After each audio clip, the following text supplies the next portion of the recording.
buli ali mu Saudi Arabia nkusaba akatambi kaneno okawa amato ingamba gwe inkuba kyeyo oba oli mwana wa buwala oba oli mwana wa bulenzi akatambi kaneno njagala okawe obudde okawulirize bulungi bannange kuno soogera na bukyaye wabula injogera amazima ku biki ebigenda mu maaso mu ggwanga lya Saudi Arabia eri baganda baffe ab'obuwala n'ab'obulenzi bannange Saudi Arabia efuuse ensi ya bulabe nnyo eri abagwira kankakuddiremu Saudi Arabia efuuse ensi ya bulabe nnyo eri abagwira anti buli lukya buli ekipya kyeyongera okugwa ku bagwira ngamba bankuba kyeyo ebiseera ebisinga tubadde nga tulaba bineeno bankuba kyeyo nga babatta naddala abaana ab'obuwala ne babajjamu ebitundu byabwe eby'omunda kati ate waliwo ekibiina ekiwamba abaana tetumanyi kibiina ekyo ani akikulira na nsonga ki lwaki bawamba abawala okuva mu mayumba g'abakama baabwe ne babakolako ebintu ebitalinaasa ebiri eby'okubatugumbula ne babatta okubatematema nga bwe baba recordinga n'ebintu ebirala nga woyinza okubiyita wabula tetukomye okwo kati ate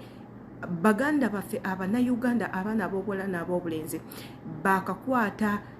abaana 70 Ugandans abali mu ggwanga lya Saudi Arabia babalumbye gye basula ne babeera nga babatikka mu motoka ne babeera nga babatwala ge mawulire agagenda mu maaso saagala ogambe owange gw'obijjawa by'otugamba obiyinako obukakafu lwaki mwogera ebintu bye mutayinako bukakafu nga Abannayuganda eŋŋombo gye tutera okukozesa akatambi weekali akakakasa ebintu bino akatali kamu obutali bubiri igwe neeyungako tusobole okulaba ffenna akatambi kanene tukanyonyoke wabula nga naye wooba oyina amawulire agasuka ku bino byentadde waneeno obeerenga nawe weeyambisa comment section obeerenga otugamba kye ekigenda maaso oba oli awo kyomanyi n'otutya bwe tusobola okuteekawo safety measures eri baganda baffe bankuba kyeyo yenze Shila aditanga bw'omanyi subscribinga okwate ne ku notification bell eyo buli video gye tuteekayo ereme kubanga ekuyitako katugendeko mu butambi obuli mu kutambula n'omulanga Bannayuganda gwe bakubidde Bannayuganda bannaabwe abali mu ggwanga lino erya Saudi Arabia batya bwe bayinza okubanga beekuuma okulaba nti no tebatuukibwako bizibu nabiki ekireetedde okubanga Abannayuganda batandise okubanga bawambibwa katugendeko mu butambi mwana mu Saudi mawulire ga nnaku nnyo baganda baffe babakutte bannyinaffe babakutte babadde abantu 5 ku 7 tuli mu kunyolwa mani tuli mu nnaku tuli mu kubagaiza nabo tuli mu kunyolwa kwa maanyi nnyo era ebigambo bimpeddeko baba 5 aboya buli omu waali agumye munne baba bakuttemu amakiyumbawo bakyaliwo tubateeke mu ssaala kuba batutte abaana bangi batutte baddereeva batutte bakyagaala batutte ba big girls batutte buli omu bamukwatiddemu kitege Saudi ekaaye kitege Saudi ekaaye oba tolina kyokola kyamaanyi maanyi sigala eka akabeera soke twekufugeko soke tumaleko guno omwezi gumu oba 2 ttereere sigala eka ekikangabwa kyagwiridde dda abaana abali e Saudi Arabia naddala mu abatolosi olunaku lw'eggulo poliisi ye Saudi Arabia yakutte Bannayuganda 53 kwabo ababadde beetabye ku kabaga akamu nga bali mu kudigida kuno oluke lwalukiddwa abo bennyini Bannayuganda so mbadde nkusaba obanga oli Saudi Arabia ng'okimanyi toli mu contract watoloka mbadde nkusaba olubeera ku mulimu gy'okolera kiki ekiba kikutambuza mu Saudi Arabia ng'oleereeta mugenda okusinkana abalenzi saako n'abasajja nga tolina mpapula police ekwata buli muntu ate we mukwata temuteeka ku deportation ekuteeka direct ku police n'ekusiba n'ekukozesa osobole okubanga owayo ne banno so kuno kulabula eri mwenna abaawonye olunaku lw'eggulo mikwano gyange mubeere bulungi mwekuume because police eri mukozesa bennyini be yakutte esobole okubanga enoonyereza buli muntu atali mu mpapula tambuza video eno otherwise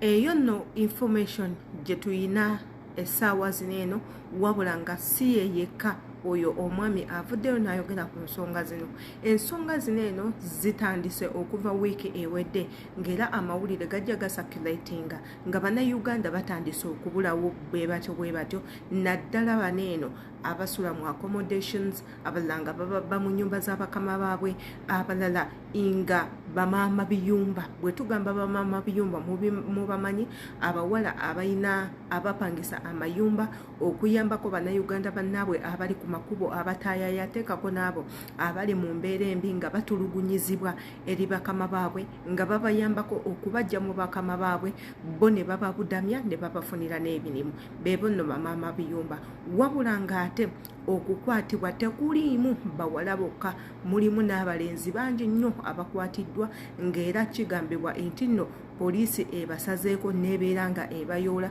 omuli Naalumanya ne Basaalumanya. Omuntu agenda kuŋŋamba bino babikola batolosi bokka. Munnange amawulire gagamba nti nno si batolosi bokka be bakwata,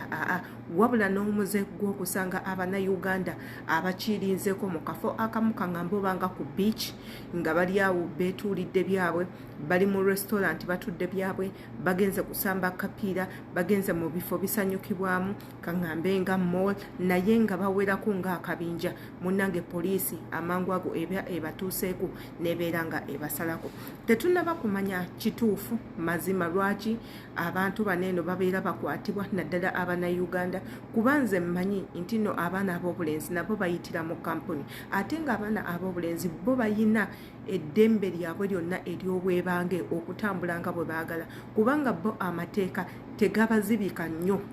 tegabakwata nnyo ku nsonga za kutambula kutaayana biki ebyo ng'abaana abawala. Abaana abawala be bakugira lwa nsonga tebaagala wabeerewo bintu byabonoonefu mu nsi zino. So abaana abalenzi bangi nnyo balina n'emirimu egiri different nga bakola mu kafe ng'omwo, bakola bya kofi ba barista, mulimu abakola ku by'okuwuga, mulimu abakola ku by'okuyonja swimming pool, mulimu abakola ku nnyanja okuyambako abantu bano banzigyemu ngoye ne baziteeka ebbali ne bafuna bazikuŋŋaanira, mulimu ba security guards, mulimu ba kirina, mulimu ba teacher nga basomesa abaana naye nga babasomeseza waka, n'emirimu emirala mingi nga bw'olina okugiyita nga mumanyi emirimu gy'abagwira mu nsi zino eno ez'ebweru. Emirimu egyo gyonna nga bw'oyinza okugiyita, wabula bano abantu bo bakwata bukwasi nga tebamaze kubuuza bibuuzo, tebamaze kwebuuzaako ku muntu yenna, bo bakukwata bukwasi kasita baba nga kyekyo kye beetaaga at a particular time. So baganda baffe bali mu kukwatibwa essaawa zino, wabula nga kyengezaako okubagamba nga gwaliyo nga atanaba kubeera victim. Muganda wange olina kwegendereza nnyo ebintu gye bigenda, ffe tetumanyi gye biraga. Jjukira